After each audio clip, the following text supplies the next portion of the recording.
Hey everybody, I hope you're doing well. Thank you for joining me for another case. Today we're going to talk about 21-year-old Caitlin Rose Thornton. Around 8 or 8:30 p.m. on March 8th, 2023, just earlier this year, 21-year-old Caitlin Rose Thornton was found unconscious in the backyard of her home in Cessnock, New South Wales.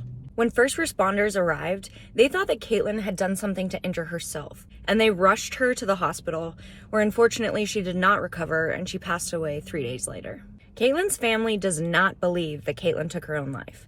In fact, she had just gotten out of an abusive relationship, she had 2 young sons, and she had just started a career as a beautician. When they heard the news that Caitlin was in the hospital and what had happened, they got a feeling that something just wasn't right. And as we go over the details in the case, I would love to hear your guys' opinion. Do you think that this is a self-injurious situation, or do you believe that somebody else inflicted harm on Caitlin? One of the reasons that Caitlin's family got a gut feeling that something just wasn't right was because Caitlin was also a victim of domestic violence. Caitlin had been in a long-term relationship with the father of her 2 children. I'm not exactly sure their ages when Caitlin passed, but I believe that the oldest was around 3 or 4, and their younger child was around the age of 2. The couple was young and obviously had hardships, but in 2022, things turned violent. And Caitlin's family was obviously deeply troubled by this. Caitlin and her ex had separated, and Caitlin had found her own place to live. But one day, her ex showed up at her new place and just started attacking her. The police were called, and he was arrested and charged with 2 counts of assault. A protection order was put in place, and the matter was still ongoing in the court system at the time of Caitlin's death. For some unknown reason that doesn't make any sense in my head, the children's father was given partial custody of one of the 2 boys. And this put Caitlin in an awful position because she was literally scared to leave her children in the care of her abuser. So in early 2023, Caitlin moved back in with her children's father. But it seems as though the assault was a tipping point for Caitlin because she started to prepare a future where she could independently care for her boys. Just weeks before Caitlin's death, she had earned her qualifications to be a lash technician, and she had started her own business. And she started working very hard trying to create a new, healthy routine for the boys. And this included going to the park every single day. But as I'm sure some of you have predicted, things did not get better when Caitlin moved back into the house. And on March 7th, things got really, really bad. The couple began arguing. I'm not even sure what it was about. And it was so intense that the police were called. And when the police arrived, Caitlin denied that any abuse or assaults had taken place, and they left. After they left, the fight didn't stop.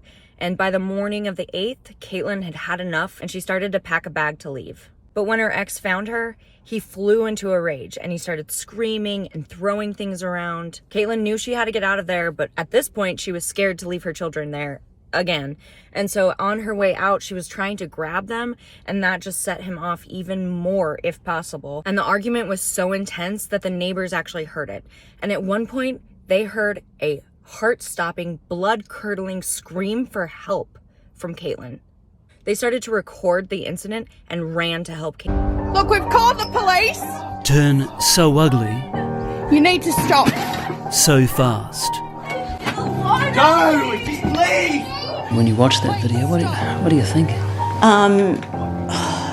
It's horrendous. I've never heard a scream like that before. It's difficult to watch, but when you see how Caitlin Thornton's story plays out,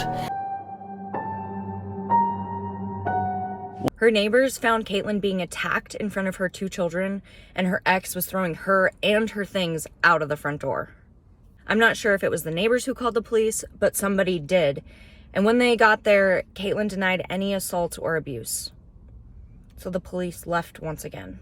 At some point during the day on the 8th, Caitlin left and went to a friend's house. Her friend was really sweet. She knew she was having a hard time, so she took Caitlin out to get her nails done, and they went to lunch.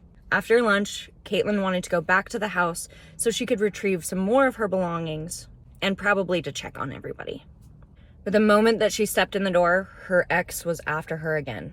The neighbors heard the commotion, but after just a few moments, everything went silent. The next thing they heard was Caitlin's boyfriend screaming from their backyard. The neighbor ran to the house and found Caitlin laying in the backyard, unconscious. The neighbor then started CPR and continued until first responders arrived. Caitlin was rushed to the hospital and put on life support. I've read 2 conflicting reports on this case. One that said the authorities treated the scene like a self-injurious behavior, while the second report said that the authorities treated the situation like a crime scene and conducted a full-blown investigation, including a forensic examination. And none, not a single article, reports a cause of death.